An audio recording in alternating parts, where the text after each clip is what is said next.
think that modern astrology sometimes does us a disservice because we get into looking at people as being a sign based on either their sun sign, their rising sign, and their moon sign. There's nothing wrong with understanding that, but there is a disservice because we go around our lives thinking, I'm an Aries, I'm an Aquarius. We detach ourselves from the zodiac that way. We separate ourselves from the zodiac and we say, I'm this, I'm that. But if you look at your birth chart and you understand what your birth chart is, you're all 12 of those signs. And those signs are symbolic of the 12 powers that exist within you. The sign the sun was transiting when you were born doesn't remove you from the other powers of the zodiac.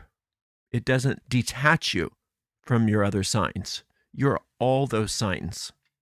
While it's true that the birth chart is a powerful tool to show which signs seem to be highlighted in your life, but there is no such thing as a chart that doesn't have all 12 signs, regardless of whether there were planets transiting through those signs or not.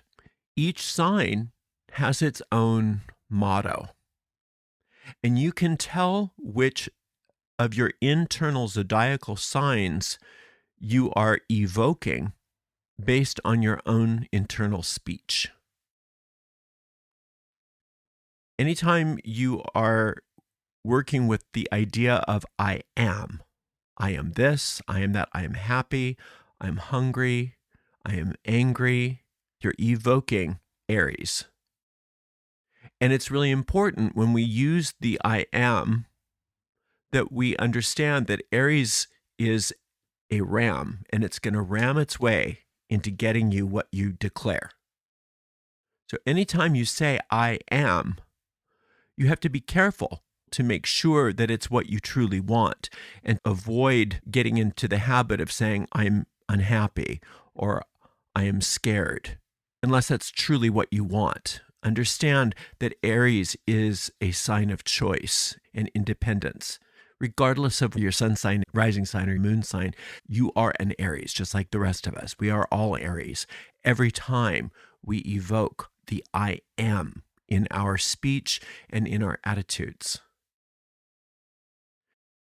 And anytime you evoke the motto, I have something, or I don't have enough. I don't have enough money. Whatever you evoke with I have or negate in regards to having, you're evoking Taurus. You're evoking Taurus, ruled by Venus, that bull energy. You are a Taurus, regardless of where the sun or the moon was or what was rising. You are a Taurus, and you evoke Taurus every time you think in terms of or speak in terms of what you have versus what you are. Taurus is one of the 12 powers you were granted with as a human being. You have as much Taurus as you need at any moment of time and point of space. You can evoke that purposefully, but be careful of evoking any of these powers in a negative way. And you can listen to your speech to know when you're doing that. I think. Gemini, I think. I think he does. I think that's horrible. I think that's beautiful.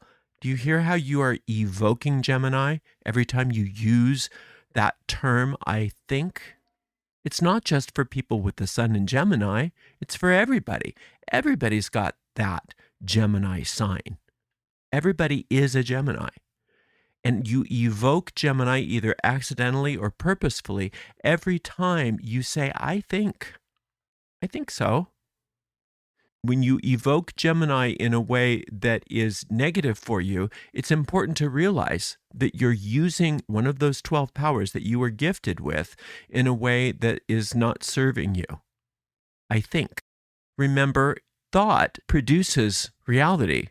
So be careful about what you do with your Gemini powers, with your powers of I think.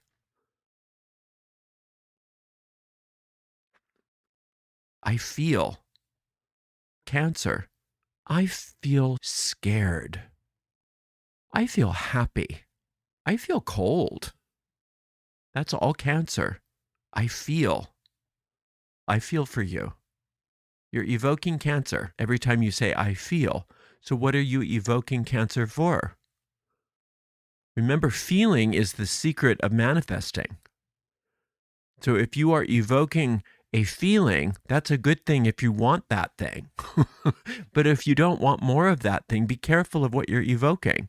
Now, it's okay to tell the truth about what you're feeling, but you want to do it consciously, because you can then change your reality based on what you're feeling as well. But just to evoke, I feel, unconsciously without recognizing what you're doing, you're perpetuating manifestations sometimes that you don't necessarily want. So be careful of I feel when you're using it unconsciously, because I feel turns into I have, turns into, actually I feel turns into I think, turns into I have, turns into I am. All of those things come together to create reality for you. All 12 of our powers can be used to activate each of the other powers in order to create reality for ourselves. We want to do that on purpose. We don't want to do that accidentally by rote. I will is Leo. The negative way that we use I will is by disowning our power and procrastinating. Oh, I'll do that later. I will at some point in the future. That's misusing your willpower, because every time you use your willpower to kick the can down the road, you are disowning your power. But when you use I will purposefully, watch out. I will that this happen. My will is for this to be such and such. Those who have taken a witch's primer know what that fire week is like when we're building our willpower. It's quite intense. And that week, we're not procrastinating. When we're building our willpower, we are doing I will in present time. I will that this be here today. I will that this be done. My will be done. As I will, so mote it be. That's Leo at its fieriest. Can you imagine the sun saying, I'll take care of the planets tomorrow? No, the sun, which is the ruling planet of Leo, I will is in present time. The sun is always here now. The sun's will is in the moment. And so we need to learn how to have our will be in the moment and not something that we misuse. Anytime we misuse I will, we have to recognize what we're doing. We're disowning our power.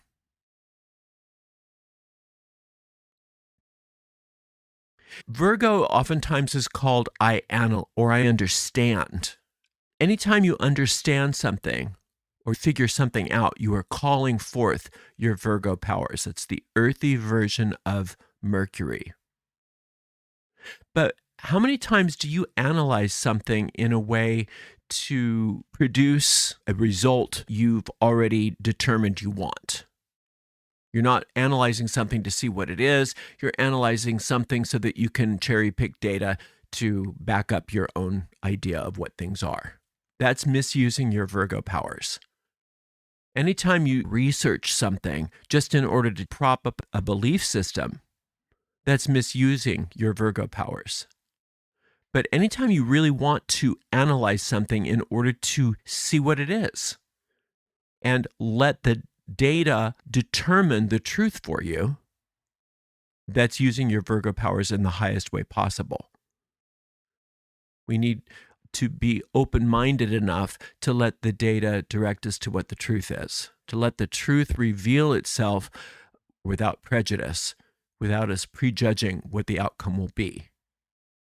And anytime we do the idea of analyzing, we are calling forth Virgo. But what's our end game with that? Are we misusing our Virgo powers, or are we using them for the purpose that they have been created for us to use? We were gifted with these Virgo powers to uncover things, to figure things out, to understand, but we misuse it frequently. Anytime you play devil's advocate, you're calling forth your Libra powers. I balance. Anytime you see the other person's point of view, I balance. And that's a wonderful power to have. Anytime we recognize that there's an imbalance in our lives and in our relationships, and we can see the other person's point of view, we can put ourselves in the other person's shoes. That's the positive Libra power. But when we just play devil's advocate for its own sake, very frequently we are misusing our Libra powers in order to avoid the balance that we say we are seeking. It's very important that we understand that ultimately our Libra powers are there to find harmony, to find equity, to find fairness in our relationships one with the other, not necessarily only to be adversarial, which is the negative manifestation of the Libra power within us. It's good to play the adversary when it's appropriate, but frequently we get into being adversarial for its own sake, and then we get stuck. Scorpio's motto is, I desire, I want.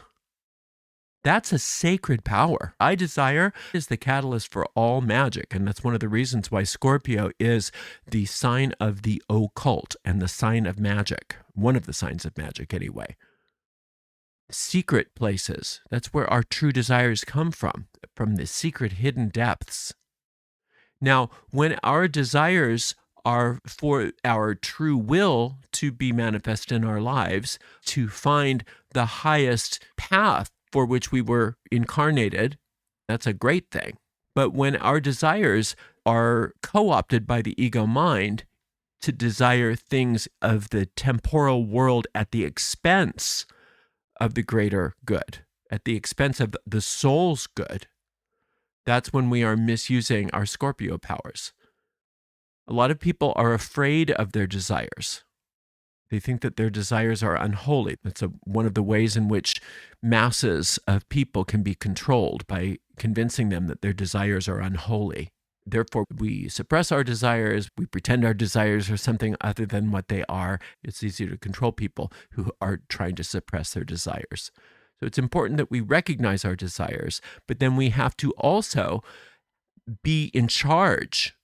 None of these powers are supposed to be in charge. We're the ones that are supposed to wield the powers. And when we're wielding the power of Scorpio, it's very important for us to be responsible for our desires and recognize the true desire underneath all of the other desires, rather than subvert our desires to the ego's ends rather than to our soul's ends. Now, Sagittarius's motto is, I see. Now, we're talking about spiritual vision and understanding. Spiritual vision and understanding. When you see through the eyes of your soul, then you've opened up that third eye. You've opened up your spiritual sight. You are operating on that beam of Jupiter, of that fourth sphere. But when we see things that aren't there, then we're seeing through the eyes of the ego. And it can be challenging to discern one from the other. We discern the difference between what the ego sees and what the soul sees by recognizing what we want. So when we say, I see, we're evoking Sagittarius. Anytime we say, I see, or even I understand, or I get it. But do you get it? Do you see? Or are you seeing a lie? Are you seeing an illusion? The only way to differentiate between the two is by going backwards. What do I desire to see? Do I desire to see the truth, or do I desire to see the lie? Am I able to discern between the two through objective analysis? Do I will that there only be the truth that I see, or do I will there be lies? Am I feeling the truth, or do I feel illusion? You can go backwards through all those signs. You can take all of those signs and see how they're working together. All of our 12 powers work together. Until we bring it together, we'll never understand that. Capricorn, I use is not inherently negative, but the ego has made it be such. Oh, he's such a user. Oh, she's just using people. She's just using people. Oh, he's a tool. Right? The idea of any kind of use has already been, through our popular culture, maligned. The idea of utility has been maligned. But it's good to use. It's good to use your power. It's good to use your tools. It's good to use your mind. It's good to use your understanding of all these 12 powers. You can misuse anything. And that's the whole idea of Capricorn, is understanding where you're coming from when you use anything. I use. What is your motivation when you're using anything? Are you using or are you misusing? Aquarius motto is, I know. It's a wonderful thing when we can have true knowledge. How many times do you say, I know, as a way to shut people down, to shut people up, as a way to avoid knowing something? Aquarius's genius is easily misused, and we all have Aquarius genius in us. Each and every one of us has access to all of the Aquarian energy we ever could need, just like we have access to every power, every one of those 12 powers. With Aquarius, I know, do you know, or do you use false knowledge to keep yourself and other people stuck? Do you know the truth, or do you know a lie? It's important that we ask. You can use your other powers. This is where Virgo comes in really handy. Let's see what I know. Let's look at it. Let's be objective with what I know. Instead of just saying, I know. Do you know? I know is powerful. Knowledge is power. The more we know, the more we have power. Knowledge of the spirit, knowledge of the soul. We don't want useless knowledge. We want knowledge of the truth. I believe is Pisces. I believe meaning I have faith. We can't really say I have faith because I have is Taurus. So that's why it's I believe rather than I have faith. Faith and belief both exist in our Pisces power. And we want faith in truth. If we have faith in our magic, if we have faith in our soul, if we have faith in our creator, then we have all power.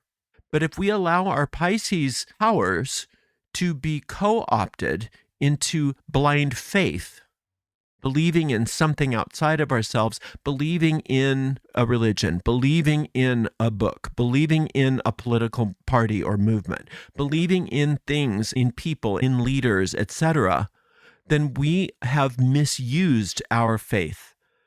You misuse your power of Pisces by allowing yourself to have faith in something other than your soul, to have faith in something other than your true self, to have faith in something outside of you. Pisces is another Jupiter planet. That sphere of Jupiter, and it's also the sphere of Neptune, I understand, but in old astrology, that sphere of Jupiter, in order for us to have the truth that exists on that sphere of Jupiter, we must take full accountability for where we place our faith. Because you're always having faith in something. Faith is an aspect of being alive. You're either going to have faith in something that's real or you're going to have faith in an illusion, and that's up to you. We all want to learn how to use our Pisces power of faith to place our faith in that which is real, and that's within us. That's the power within us. We want faith in our true selves, not faith in other people and religions and all of that stuff that's outside of us. Those are tools of the ego and the demiurge to use your faith against yourself whenever you have faith in something outside of yourself. So those are 12 powers. I am, I have, I think, I feel, I will, I analyze, I balance, I desire, I see, I use, I know, I believe. And we have all of those, each and every one of us. And the idea is to become a cohesive unit where all 12 of those powers are working together to support one another in you being the manifestation of infinite intelligence that you are, the soul that you are. No longer co-opted by your ego, no longer controlled by anybody outside of yourself, but an absolute shining power straight from source. And all of those powers, all 12 of those powers, are there for us to utilize. But it's up to us to recognize them. And it's good to just go through them maybe once a day, even for a while, and then maybe once a week after that, and then just a general checkup every so often to go through all of those signs. You can do this without knowing your chart. You can do this without even knowing your birth sign. You have each and every one of those 12 zodiacal signs within you. And you have the ability to call forth any one of those powers at any given time, regardless of what planets are transiting what. You have those within you, and you take them with you, and you have maximal access to each and every one of those powers. So next time somebody asks you what your sign is, you could, if you wanted to, say all of them. I'm all of them. And that's true. You are all the signs. The more you recognize that, and the more you are consciously interacting with each and every one of those signs in any situation, you are an adept. You are an adept. It used to be said that we would reincarnate over and over again so that we could learn each and every sign, and that eventually we would learn the mysteries. We would gather all the strengths of each of the signs and let go of all the weaknesses of each of those signs, and then we would be adepts because we had reincarnated enough times. And that's probably true. Or you can initiate yourself into the mysteries and bypass all of those reincarnations and do it right now, just by looking at the zodiacal wheel and owning it, going through it and asking yourself where you fit in each of those signs. Just going through those mottos, you can save yourself thousands of years by owning each and every sign right now in this life, in this moment, and making it your mission to become a master of each of those signs. And the good news about that is that whatever life brings you, whatever's in front of you, you can use it. You can use whatever that situation is, whatever those circumstances are, to do that by pulling up the zodiacal wheel and going through each of those signs and asking yourself how you're using each and every one of those signs in regards to this situation. A lot of times you hear about people using zodiacal magic, and they have all kinds of cool things that you can do, and they're fun. But the greatest zodiacal magic is just by asking yourself in any situation, how am I using each and every one of these 12 powers within me right now? Each and every sign is active maximally in you, regardless of transits, regardless of your birth chart, and you can use those here and now. And I encourage you to do so. Become the Zodiac. Learn to have balance of all of those signs. Thank you so much for spending some time with me today. I so appreciate you. Until next time, blessed be.